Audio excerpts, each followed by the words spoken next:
tanggal 27 Agustus hari ke-240.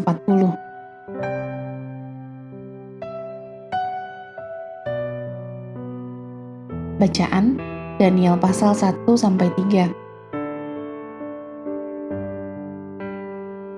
Teman-teman Daniel di dalam api.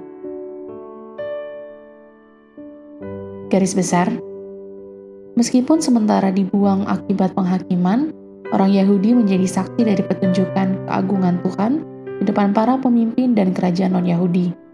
Di sini Allah membuktikan kedaulatannya atas semua bangsa, bukan hanya pada bangsa pilihannya. Daniel melayani di Babel selama setidaknya 70 tahun. Selama periode itu dia menyaksikan pergantian kekuasaan dari Babel, Nebukadnezar dan Belshazzar, ke Media, Darius, lalu ke Persia, Koresh. Adalah Raja Koresh yang menerbitkan dekrit yang memungkinkan orang Yahudi untuk kembali ke tanah kelahiran mereka dan membangun kembali Bait Allah. Bagian yang Anda akan pelajari hari ini mencakup 3 momen penting dari kehidupan Daniel: awal pelayanannya untuk raja, interpretasi mimpi raja, serta pengalaman ketika sahabatnya di dalam tungku berapi.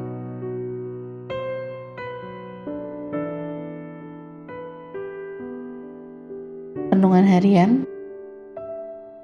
Sebanyak 3 kali dalam buku ini Daniel digambarkan sebagai individu yang sangat berharga di mata Tuhan.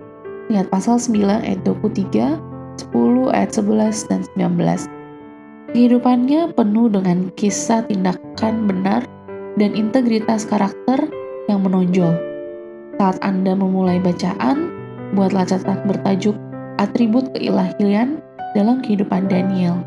Tambahkan daftar ini tiap hari dan renungkan cara untuk menetapkannya dalam hidup Anda.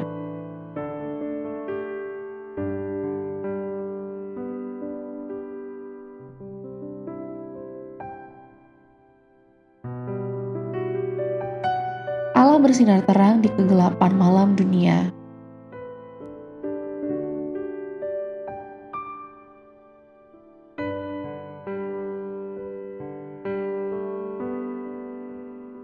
Pendalaman. Apa arti sebuah nama Daniel pasal 1 ayat 7? Nama Ibrani Daniel atau Tuhan adalah hakim saya. Nama Babel, Belteshazzar, dilindungi oleh Bel. Nama Ibrani Hananya atau Yahweh Maha Pemurah. Nama Babel Sadrak, artinya tidak pasti. Nama Ibrani Misael, siapa Tuhan itu? Nama Babel Mesak, siapakah aku itu? Nama Ibrani Azaria, dibantu oleh Yahweh. Nama Babel Abednego, hamba Nego. 3 serangan dan Anda keluar. Daniel pasal 1 ayat 1-6. Baik buku Daniel maupun Yeskiel berlatar belakang masa pembuangan di Babel, di mana selama 70 tahun orang Yahudi dijajah dan dipindahkan ke Babel. Tahun 605 sebelum Masehi, Nebukadnezar menaklukkan Yerusalem dan mengambil beberapa tawanan elit, termasuk Daniel dan 3 sahabatnya.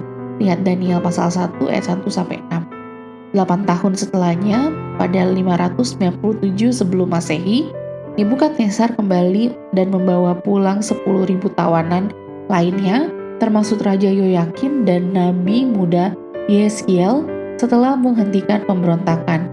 Lihat Yeskiel pasal 1 ayat 1-3 dan 2 Raja-Raja pasal 24 ayat 8-16.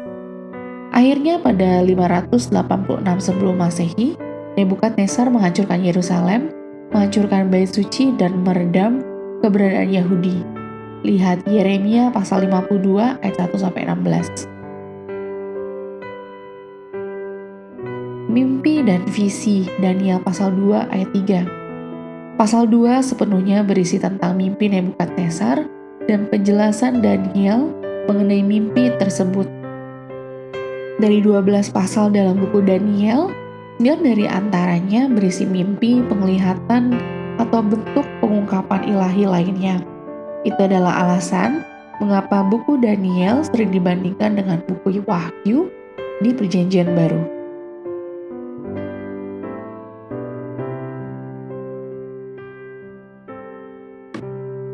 Demikian renungan hari ini. Jika Anda ingin mendengarkan bacaan Alkitab hari ini, silakan buka tautan video yang tersedia di layar Anda. Amin. Tuhan Yesus memberkati.